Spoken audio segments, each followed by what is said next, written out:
So guys, in today's session, we will understand Max Pain theory. But before we talk about the subject, let me make a few things clear. Number one, for you to understand this, you need to have some basic understanding of options. Without that, you will not be able to understand this video. Number two, this theory only works for stocks and indices that are trading in the futures and options segment, right? So we have about 200 stocks in the F&O segment and of course indices like Nifty and Bank Nifty. So this theory can be applied there. And number three, which is I think the most important thing, is that for this theory to work, that stock or index has to be highly liquid, means there has to be a lot of trading activity. So with that said, let's try to understand the gist of this theory. So the theory says that there are two types of traders: option buyers and option sellers. Now option buyers are like people like you and me who do not have a lot of money. I mean, we do have money, but we don't have a lot. And we don't also have any insider information in the market, right? So for the lack of better word, this theory assumes that option buyers are nothing but gamblers. Now on the other hand, we have option sellers who are usually big institutions, people with a lot of money, a lot of inside information, world-class infrastructure, right? So the theory assumes that these are the guys that are the casinos in this equation, right? So option buyers are gamblers and option sellers are the casinos.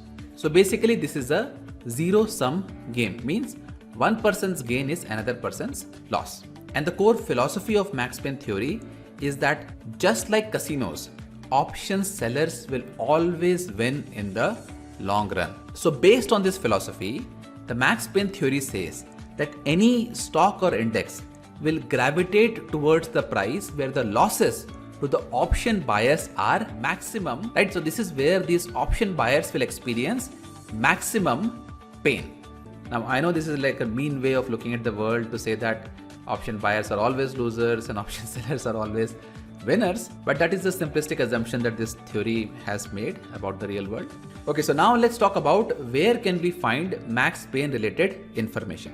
Now there are many websites that show Max Pain. Currently I'm using niftytrader.in, but you can find this information on almost any website or app related to options.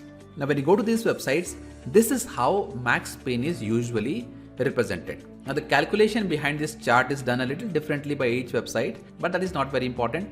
What is important is how do we interpret this chart. So the first thing that you need to know is that when you see this chart, you have to see it from an option seller's perspective, not the option buyers, right? So the x-axis here is very simple. It just shows the price of the stock or the index.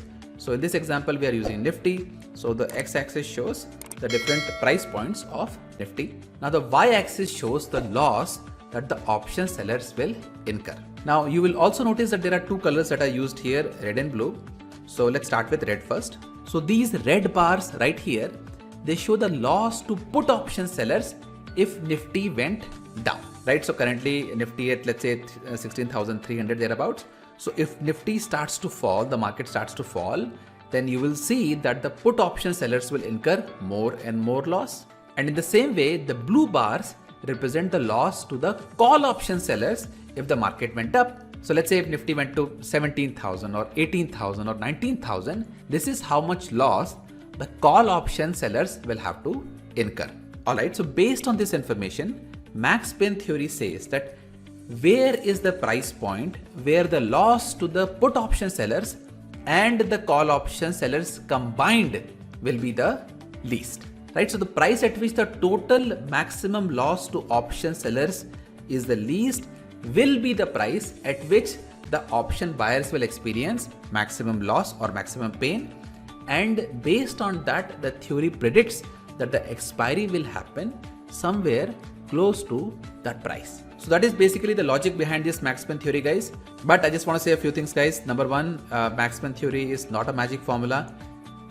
It doesn't always work, right?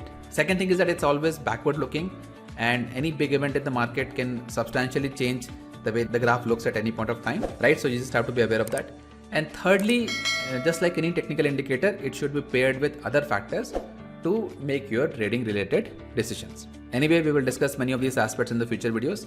But in this video, I hope that at least you understood the core concept of Max Pain. And if you want to test your understanding of Max Pain or test your understanding of options or stock market in general, we have created a bunch of quizzes that I will highly encourage you to take and test your knowledge.